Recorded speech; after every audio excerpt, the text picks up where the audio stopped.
విశాఖ జిల్లా గాజువాకలో 87వ వార్డు వడ్లపూడి కణితి గ్రామంలో కళింగ ఆత్మీయ సమ్మేళనం నిర్వహించారు. ఈ కార్యక్రమానికి మంత్రి బొత్స సత్యనారాయణ, అసెంబ్లీ అభ్యర్థి గుడివాడ అమర్నాథ్, కూడా చైర్మన్ సనపాల చంద్రమౌళి పాల్గొన్నారు. ఈ సందర్భంగా మాట్లాడుతూ చంద్రబాబు మోసాలు కావాలా, జగనన్న మంచి పాలన కావాలా అని అడిగారు. ప్రజలు ఆలోచించి ఓటు వేయండి అన్నారు. ప్రతి ఇంటికి తిరుగుతూ జగన్మోహన్ రెడ్డి చేసిన సంక్షేమం, అభివృద్ధికి సంబంధించిన కరపత్రాలను ప్రజలకు అందజేస్తూ వివరించాలన్నారు.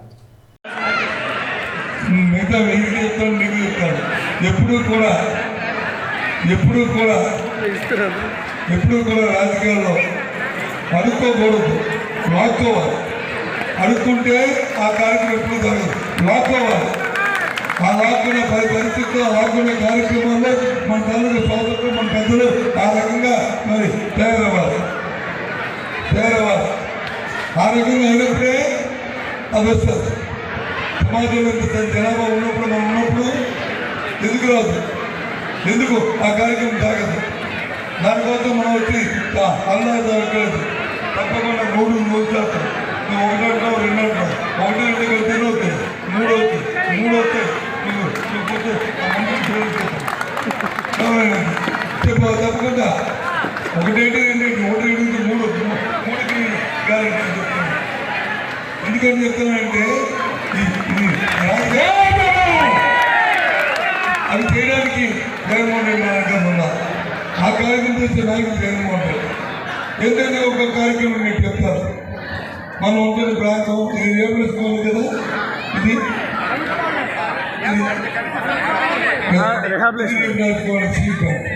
ఒక విషయాన్ని మనం చేస్తాం. కొంచెం కూర్చొని నాయకులు కూడా ఉన్నారు.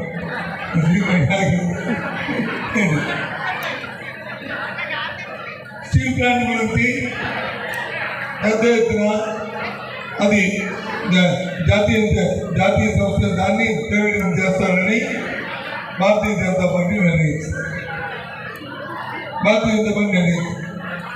నిర్ణయించింది స్థానికంగా మన రాష్ట్ర ప్రభుత్వం, మన నాయకుడు జగన్మోహన్ రెడ్డి గారు దాన్ని మేము ప్రదర్శిస్తాం. జరపడానికి వీల్లేదు, మేము దీనికి వ్యతిరేకం. స్టీల్ ప్లాంట్ జాతీయ సంస్థగా మన పబ్లిక్ ఎంటర్ప్రైజ్ ఉండాలి తప్ప ప్రైవేట్ వీల్లేదు. అప్పుడు ధర్నాలు చేశారు. దాంతోపాటు ఒక నాయకుడు అయితే ఏకంగా రాజీనామా చేశాడు. శాసనసభకి ఒక నాయకుడు రాజీనామా చేశాడు. ఎవరు? గంటా శ్రీనివాసరావు.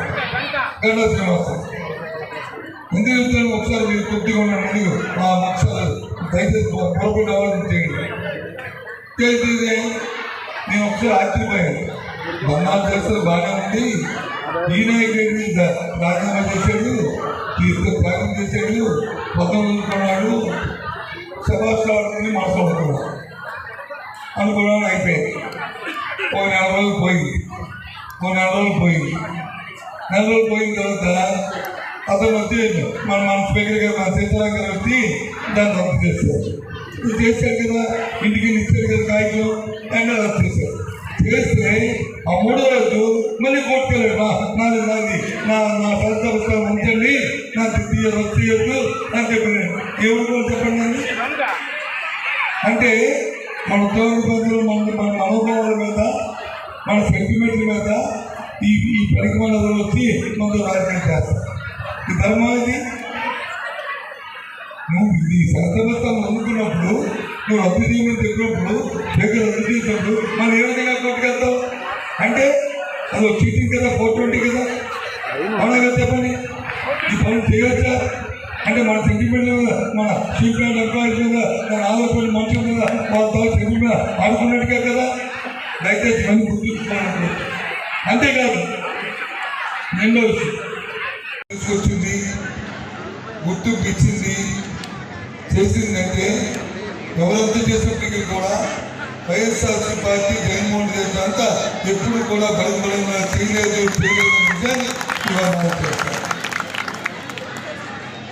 ఒక్క విషయంలోనే కాదు, అన్ని విషయాలను కూడా మన ఆర్థిక పరిస్థితులు మెరుగుపరచడం కానీ, మన పిల్లల చదువులో కానీ, మనకి మన ఆత్మగౌరవాన్ని పెంపొందించుకోవడం కానీ, ముఖ్యంగా ఇవన్నిటికంటే ఏదైతే బాబాసాహెబ్ అంబేద్కర్ గారు ఏదైతే చెప్పారో, సమసమాజం ఏదైతే చెప్పారో దానికి అనుగుణంగా ఇవాళ సమాజంలో మనం రాజ్యాధికారం ఇవ్వాలని ఆలోచించాం. ఇవాళ చేసుకున్న నిర్ణయం ఈ సమాజంలో 15 వర్గాలకి ఇవాళ ఎమ్మెల్యే టికెట్లో కానీ ఎంపీ టికెట్లో కానీ లేదా క్యాబినెట్లో కానీ ఏ నిర్ణయం తీసుకున్నా సరే నేను 3 వంతుల్లో 2 వంతులు వచ్చి 15 వర్గాలకి ఇవాళ వెనుకొండ తరగతి ఇచ్చానని చెప్పడంలో అత్యక్తి కాదు. నేను గర్వపడుతున్నాను మీ ముందు ఈ మాట. ఇది వాస్తవం. ఎప్పుడు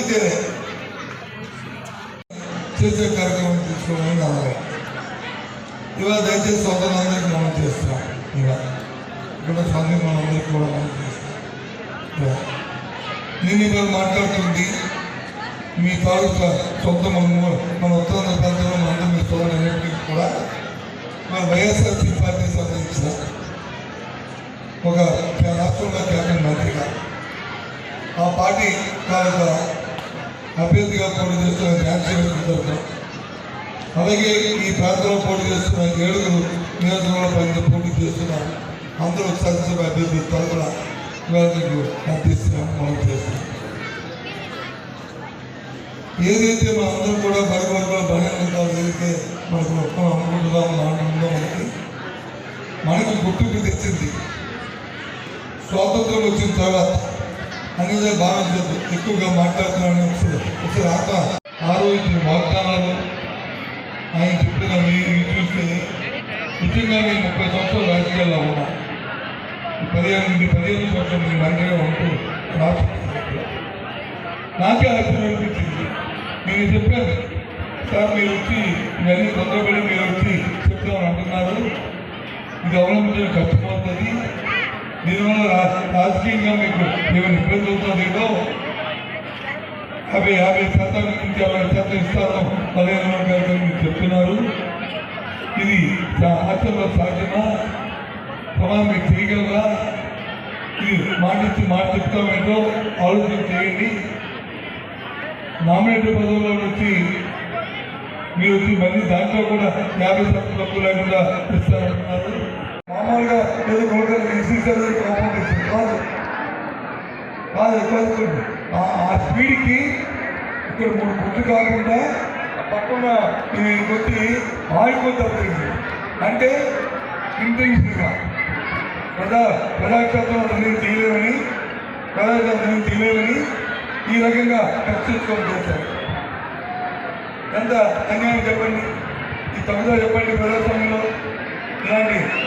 ఇలాంటి కార్యక్రమం మంచిగా చెప్పండి. ఎవరైనా చూపిస్తారో చెప్పండి ఇలాంటివి. ఎందుకంటే ఎందుకు కాబట్టి మనం చేస్తున్నాం.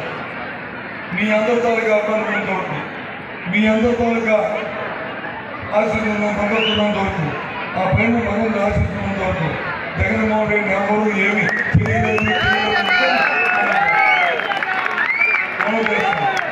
ఎలాంటి పనులు చేసేవారు ఈ ఎన్నికలు అయిపోయిన తర్వాత మొత్తం తుడిచిపెట్టిపోతారు. ఒక్కరు కూడా ఇంకా లేదు. తుడిచిపెట్టి బతుకు నువ్వే ఒక్క విషయం చెప్తాను. ఇవాళ నేను మాట్లాడాను. ఇవన్నీ ప్రభుత్వం చేసే కార్యక్రమాలు చెప్పాను.